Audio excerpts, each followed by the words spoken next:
Hello everybody, welcome to the Wonky Angle, where I talk about electronic music, both new and old. And today I'm talking about Jean-Michel Jarre's Oxygene 713. Okay, so in my last video, spoilers, I wasn't too kind to Jarre's Chronology album. I didn't think it was anything special, and aside from some weird 90s cliches, just wasn't anything new or out of the ordinary for him. I've always preferred the Jarre that pushes out of his comfort zone over the one that just follows the same formula over and over. And of course, having just talked about a Jarre album that I just felt was kind of the usual from him without anything super boundary pushing, his next album was kind of even worse in that department. This isn't just any old rehash. This, as you can tell from the title, is a direct sequel to his breakout album. Sure as hell isn't gonna be anything new or boundary pushing, that much is obvious without even listening to it. And yeah, while it isn't, it's made up of basically all the exact same sounds as the first Oxygene, and has even fewer new elements than Chronology did. But maybe the weirder part is that in spite of this, I like this album far more than Chronology. In fact, while I'm at it, not only that, it's one of my favorite Jarre albums, period, and I think it's almost right up to par with the original Oxygene. Obviously, there's no historical context and history of being such a landmark release in the genre to prop this one up. There's obviously nothing in this album that hasn't been done previously by Jarre or someone else, but that's not really what it was aiming for. The fact that this album is advertised as a direct sequel, one that is specifically meant to be put in the same package as the original, and build upon it as if part of the same piece, that's kind of what puts this album so high up on my personal ranking, because it pulled off that excellently.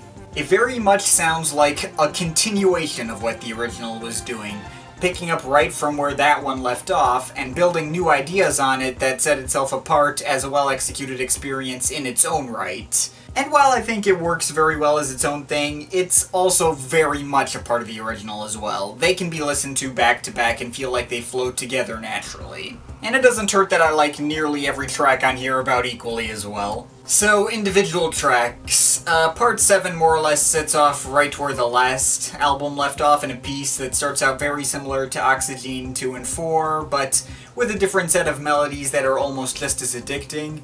The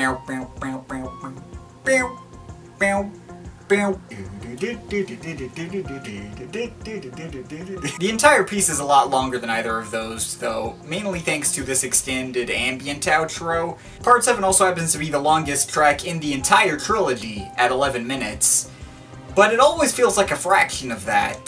This is an opener that lets you know that no, this album is no just shoddy self-rip-off of the original. We're going as if we were still in 1976 right now. The melodies are all really nice, the atmosphere is really immersive, the attention to detail is still on point as always.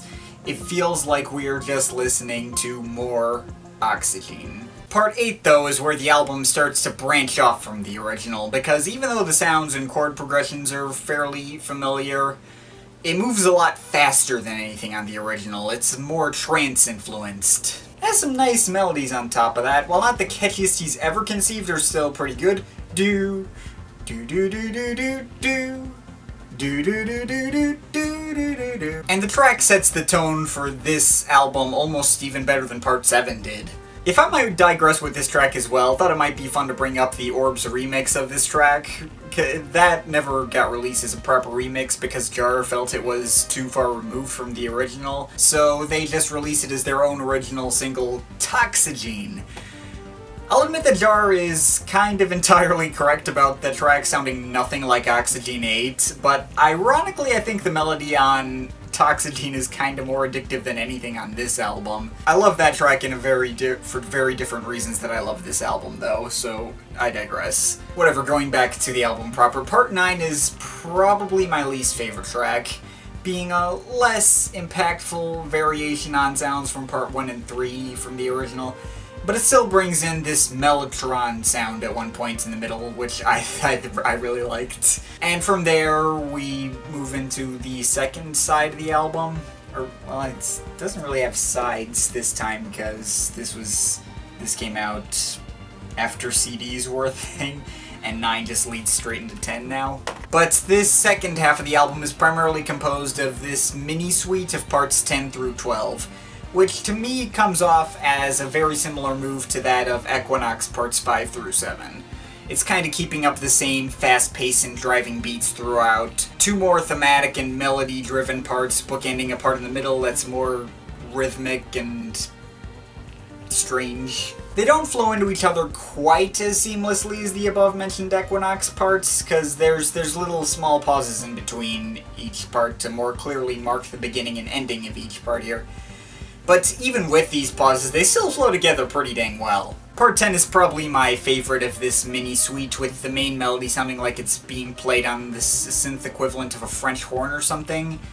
But the cascading sequences of Part 11 are quite compelling and driving as well, along with the occasional Mellotron line, which has the effect even more. And Part 12, while maybe not as incredible or anthemic as Equinox 7, it's the track on here that most makes me want to get up off my ass and start moving around.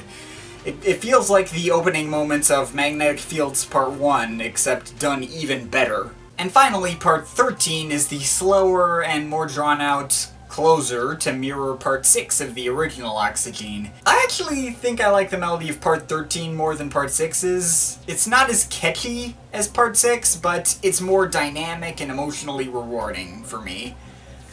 And, yeah, that's it as far as individual tracks go. The only thing that I might have to add after this is that something has always seemed subtly off about the mastering for me on this whole album. It feels like a little bit of treble get cut out, like as if the whole thing just has a lower sample rate than the original Oxygene and those others.